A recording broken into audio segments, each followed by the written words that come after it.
How's it going, guys? Cameron here is Canadian Gamer coming at you with another video. Today we've got an exciting pickup video if you will. I was on a little bit of a road trip last couple of days, and yeah, I will show you in just a minute what I picked up. A few housekeeping notes. Our good old buddy Dean Thompson, Vinny Corleone, 62 at Escape to Gaming. Doesn't look like he's doing too well. He posted on his community tab. Apparently, he had a heart attack, and I think he's resting right now. But I don't know, what the exact prognosis is with him. But our thoughts and prayers are with Dean. I haven't always seen eye to eye with him, but definitely do not want anything bad to happen to that guy. So hopefully he'll get better here, and we'll hear some better news over the next couple of days or the next couple of weeks. Really, the most important thing is the health of Dean. We talk about gaming and our hobby and our love of video games, but your health is above all else, is the most important thing, right? So yeah, hopefully Dean makes it out okay, and we're thinking about you, Dean. Hope you're doing all right, buddy.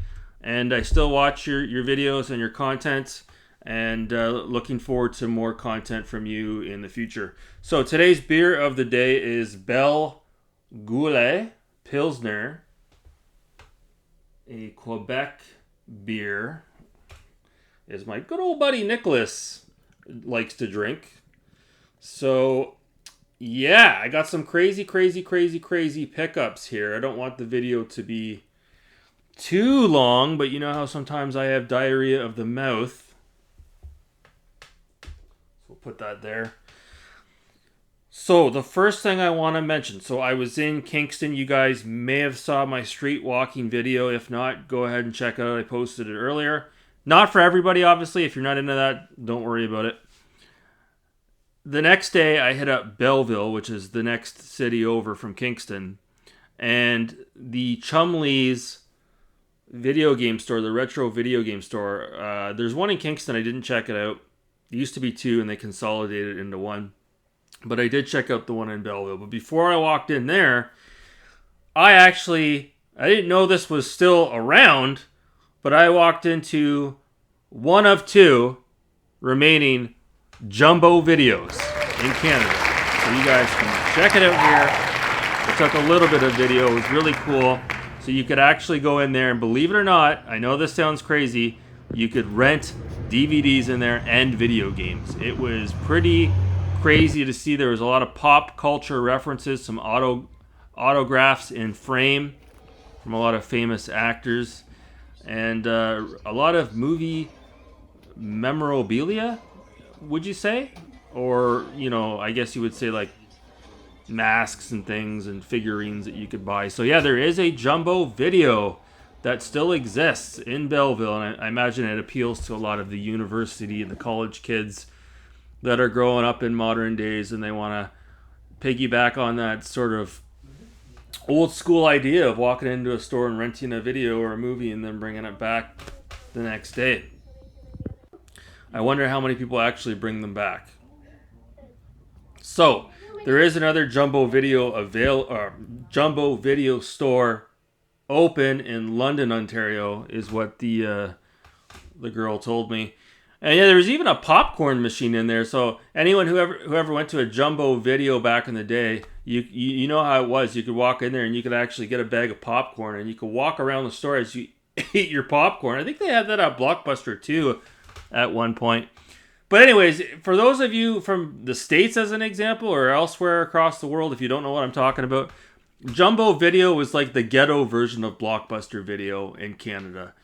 And a lot of the used games and VHS that I have in my collection, when I bought them, they had a Jumbo Video sticker on them. I still have a couple that have Jumbo Video stickers. I think even, I have to go back and look, but I think maybe my copy of Flashback for the Genesis has a Jumbo Video sticker. And even my copy of Ridge Racer for the PS2, I don't have it right in front of me, It's got a Jumbo Video sticker as well. As I look at it right here. Oh, here it is. I think. Let me check. Come on, you son of a bitch. Jumbo Video. And I have to apologize. I'm trying to talk a little bit closer to the mic because my last video, the audio wasn't that good. I do apologize. So, with all that out of the way, I did go into Chumleys and I spent $142 on retro video games. Now, before I show you what I picked up, I do want to just point one thing. I'm not pointing it out, but I want to bring it up. So a while ago, I don't know how long ago it was, maybe a year ago, maybe 2 years ago, I watched a video on YouTube, I can't remember who it was, and they reviewed The Punisher, which came out on the original Xbox, and it came out on the PS2. I do not know if it came out on the GameCube, I don't know if it came out on the PC, and my takeaway from it was the game played out a lot like Max Payne, and I watched it and I couldn't believe it. I'm like, wow, that really does look like Max Payne, that's crazy. You know, a little bit of Dead to Rights. And I'm not a big fan of, you know, the comic, The Punisher, but the game looked really good. And then fast forward to a couple of weeks ago, I was talking to good old Megadan29, and he was talking about it as well, about how it's an amazing game. He played it through on the PS2, did a live stream of it. And then I walked into Chumleys, and I saw it right there for the original Xbox, The Punisher, and it was priced accordingly. It was $59.99 Canadian, so $60. I did not pick it up. But after I left Chumleys, I thought to myself, you know, maybe I should have just pulled the trigger on it because it's not going to get any cheaper. And I keep hearing a lot of good things about it. And it seems to be one of those titles that's, you know, considered a heavy, like I said, a heavy hitter on the original Xbox and the PS2. So I might be going down that way again in the near future, and if I do, maybe I will just pull the trigger on it. I did look for the original Silent Hill out of morbid curiosity, but they did not have it. Somebody already scooped it up. But I'm telling you guys, the original Silent Hill, it's like hundreds of dollars. However, allegedly, you can still download it via the PlayStation 3 Sony store. So that's an option. You can log on to your PS3 and download it. So get that while you can. So without further ado, let me show you guys what I picked up. Now you guys, full disclosure, we're talking racing games here. So if that doesn't interest you, you can click off now. I just went hog wild, okay? I went in there mainly with the mindset of PS1. I knew what I wanted. However, when I first went in, I went to the Genesis section to look at the loose carts, and I have all the price tags still on here. And for $10, I actually scored a copy of Road Blasters. The Genesis. So, I'm kind of like wanting to pick up all the racing games for the Genesis, or at least as many as I can. And this is one you just do not see very often. And this is one that I really do want to have a physical copy of. Not just for speed running purposes. But yeah, I had to have it. I had to freaking have it. Road Blasters for the Genesis. I've seen it for the NES. I've never seen this game out in the wild for the Sega Genesis. So I got a copy of Road Blasters. Now the next one I picked up here. Now what did I pay for this? I paid $12.99 for this. I didn't even know this one existed. And it's in a Blockbuster video case. I know that because the case is black. It's a rental case. And it's in mint shape too. It is Groove Rider Slot Car Thunder. Check that out, by a company called Encore for the original Xbox. Check that out. Slot Car Racing. Can you believe that? Can you freaking believe that? Look at that. Look at that. Slot Car Racing. Yeah, I had to have it. I freaking had to have it. Yeah. Awesome. Awesome. Now here's one that I really wanted to have. Laugh it up all you want. I got it for $5.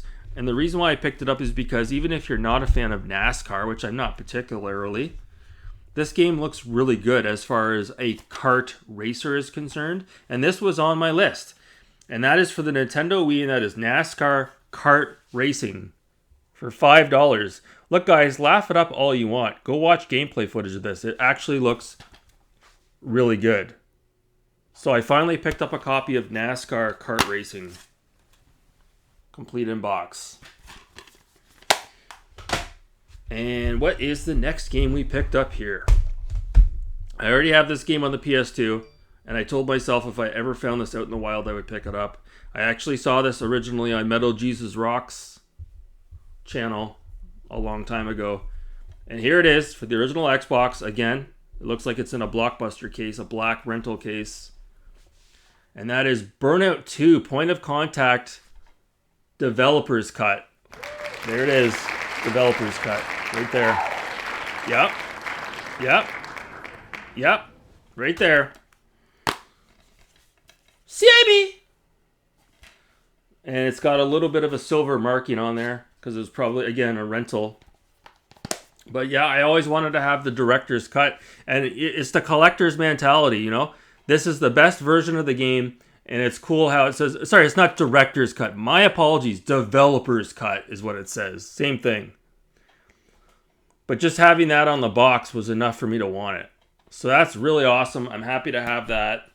And I paid $12.99 for this. So yeah, Burnout 2, Point of Impact, Developer's Cut. So the original, because I'm not a hoarder, the other copy of Burnout 2 that I have, I'm going to actually donate it to the thrift store. I'm not going to hold on to 2 copies of Burnout 2.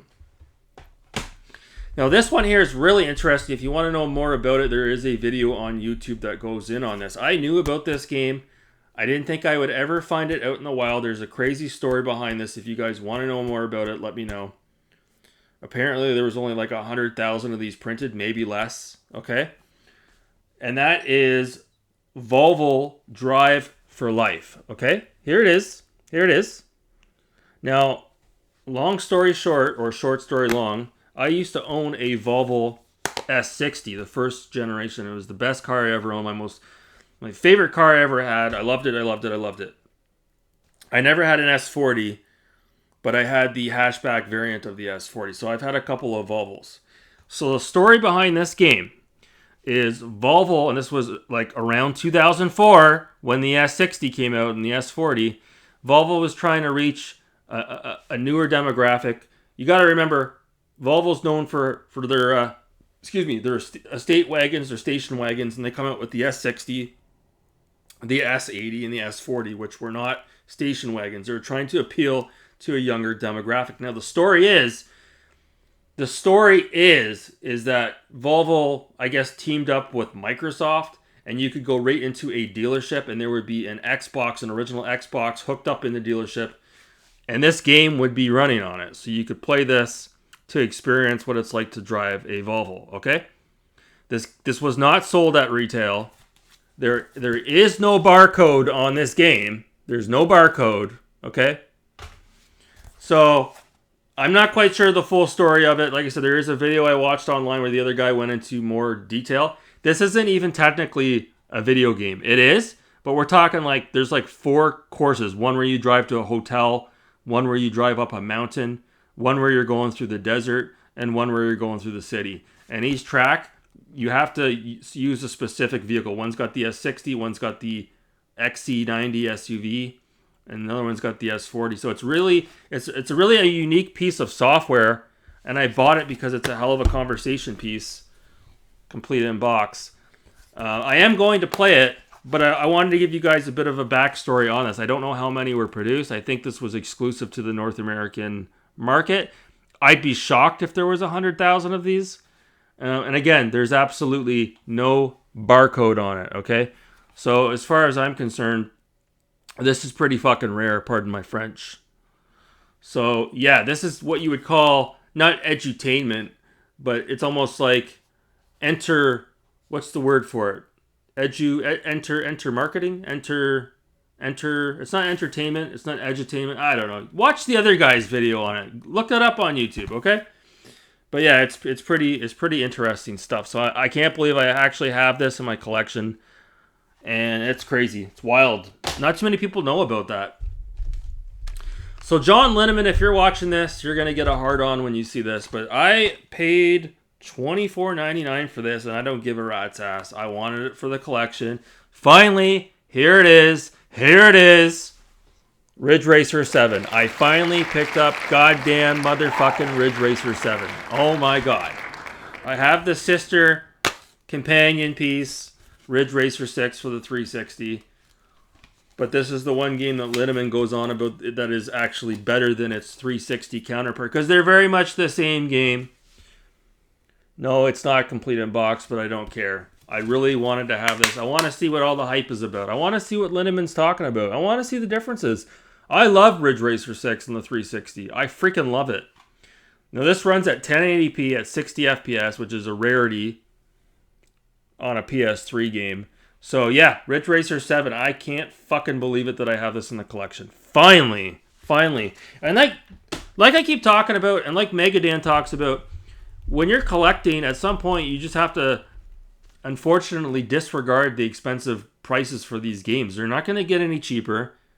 Your only other option is to go on eBay and pay the more, if the same, if not more. Typically, it's more. You go into the store, it's cheaper. You're not paying shipping and handling, and they reduce the cost of the game a little bit below eBay in some cases.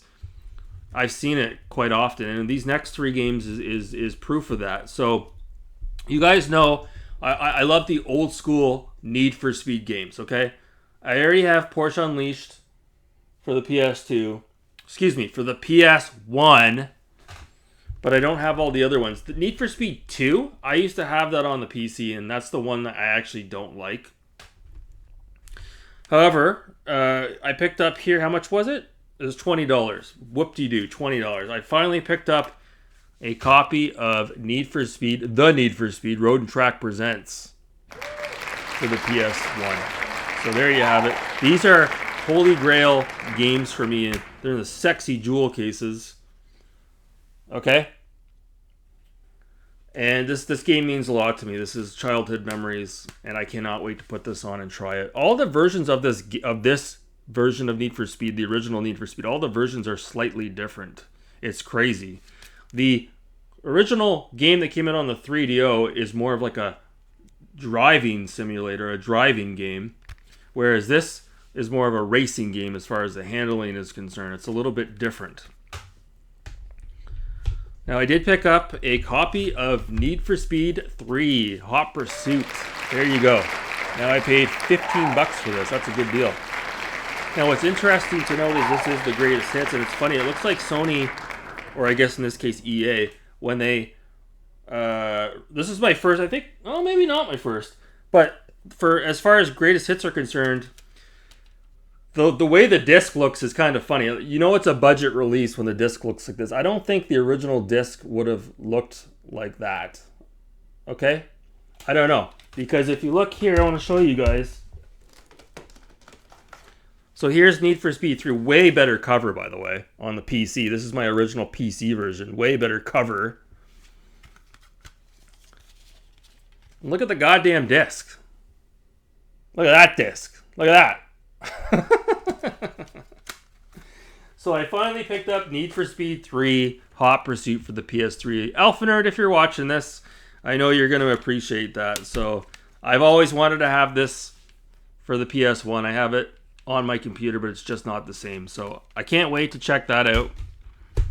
And last but not least, I actually picked up Need for Speed High Stakes for the PS1. Here it is.